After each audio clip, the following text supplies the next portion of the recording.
Thanks for tuning in to this week's edition of Time to Buy or Sell, where we break down what's really happening in the local real estate market so you can make confident, informed decisions. Today, we're doing a deep dive into the Rocklin single-family housing market. We're looking at all the data from fall 2025. And our mission really is to get to the bottom of this. Is Rocklin a truly balanced market now, or is there still a hidden advantage for sellers? Exactly. We're going to break down price, inventory, buyer activity, all of it to get a clear picture. Okay, so let's start with the big one, pricing. What are we actually looking at for a single-family home in Rocklin right now? The median sale price is sitting right around $690,000. That's 90, okay. And the typical listing you'll see is just a bit higher, maybe closer to that $729,000 mark. But how does that compare to last year? Is it up, down? That's the key question. Prices have softened, but very gently. We're seeing a mild dip, maybe in the 3 to 6% range compared to last October. So this isn't some big market crash people might be hearing about on the national news? No, not at all. It's really just normalization. Rocklin is settling, it's not crashing. That's important for buyers to hear. Right. That price stabilization definitely tells us the extreme heat is off. So does that mean buyers are getting some relief on the supply side too? Is there more to choose from? They are, yeah. Yeah. Especially when you compare it to those, frenzied pandemic lows. I remember that. Yeah, right. Huh.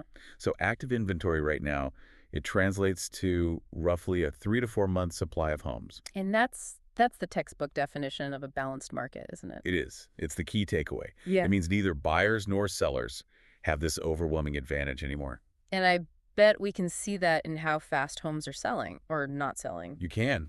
The whole pace has changed. Yeah. The median days on market, or DOM, is now at 40 days for homes that have closed. 40 days. Wow. That's quite a jump from last year. It's nearly 10 days longer. And 40 days is huge for a buyer's experience. It means you're not racing to waive every contingency. You can actually breathe. You can breathe. Yeah. You can sleep on the decision, maybe take a second or third viewing. We haven't seen that kind of breathing room consistently since, 2019. So with things slowing down, sellers have to be adjusting their expectations. Are they? They are. They have to be. Yeah. They're pricing much more realistically. We're seeing the median sale-to-list price ratio holding really tight at 99.4%. Okay, 99.4%. That sounds high, but what does that actually mean in terms of dollars? It's fascinating, right? It shows how tight negotiations are. So for every, say, $100,000 of the asking price, sellers are only coming down about $600 to get the deal done. That's it.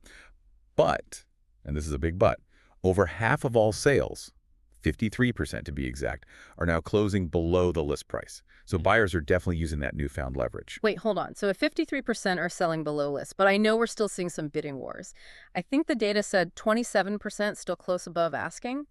Doesn't that mean calling it a balanced market is a little misleading? It sounds more like two different markets running at the same time. That is the perfect way to put it. That's exactly what's happening. You have what I'd call the punished market, where overpriced homes just sit and end up taking big discounts. Okay. And then you have the premium market.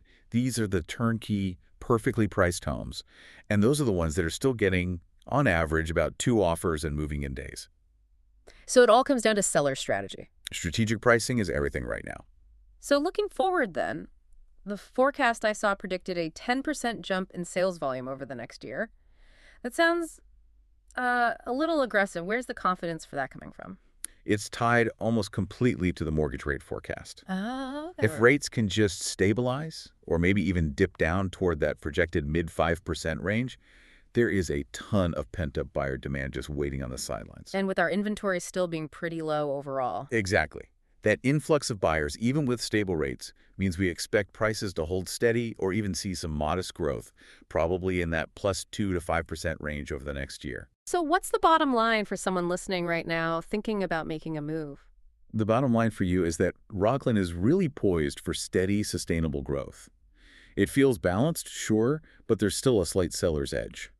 The key to success has shifted from just peak pricing to strategic pricing. If you need more information on the Rocklin housing market or want help deciding if now's the right time to buy or sell, reach out to us at Weichert Realtor Sierra Pacific Group. You can find us online at wrspg.com or give us a call at 916-619-1971. We're here to help you navigate the market with confidence.